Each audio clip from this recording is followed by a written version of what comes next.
I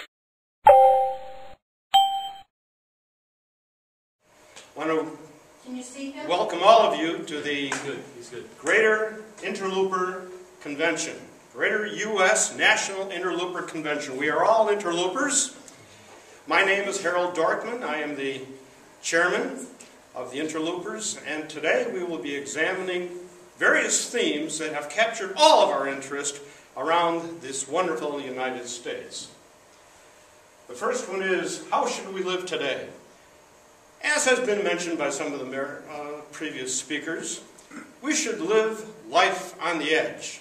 After all, what good is it to sit around on our round asses getting fatter when we can be there on the edge, innovating, thinking ahead, technological advances.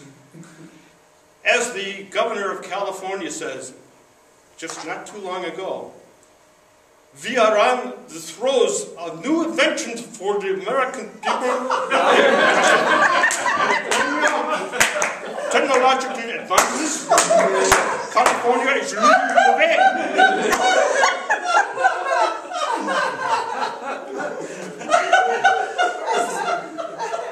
As we know, majority rules. Whenever you find yourself on the side of the majority, it's time to pause and reflect. Mark Twain. Mark made his mark realizing that there is nothing like being in the majority to bring you down quickly. Or as Arnold, Governor Schwarzenegger would say, you lose your ass in a hurry. The majority is often wrong, except on these stupid quiz shows. Well, I think I'll ask the people. You sure you want to ask the audience? Yeah, I think so. And why do you want to do it? No, I think the people know best. Okay, audience, time to vote. And the question was, who wrote Beethoven's Fifth Symphony?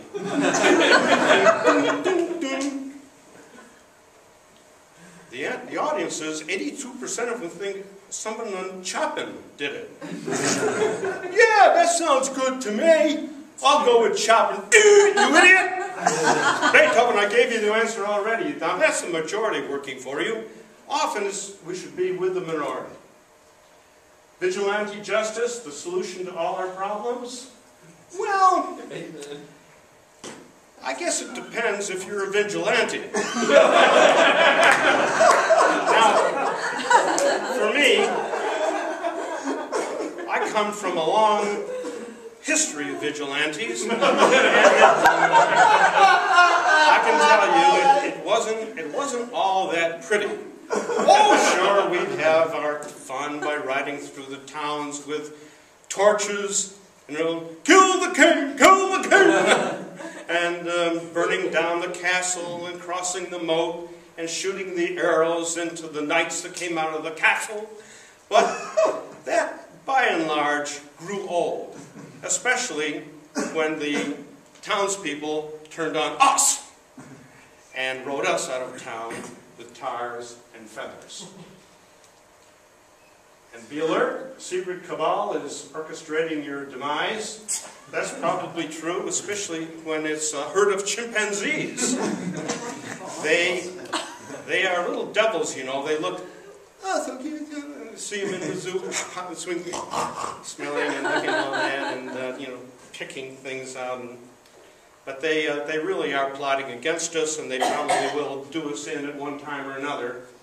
You can tell by those little sneaky lips of theirs that they can't be trusted. And whose fault did it? Is it the chimpanzees? They're the ones who did it. They've caused all of our problems. For example, these incendiary bombs, they probably were dropped by the balloon boy in Colorado. He really was in there, you know. And he did have incendiary bombs with him. So I think, ladies and gentlemen, that pretty well wraps up the slide presentation. I, of course, want to pass on to you from my vigilante ancestors that you can go a lot more wrong than getting yourself for Christmas or someone you love a hangman's noose. They do the job well. Also, one of those axes that's like a cyber, they cut very well. And tar and feathers come in very handy for my ancestors, and I recommend them to you. That is the end of the Interlooper and Vigilante Convention, and we thank you for your attendance.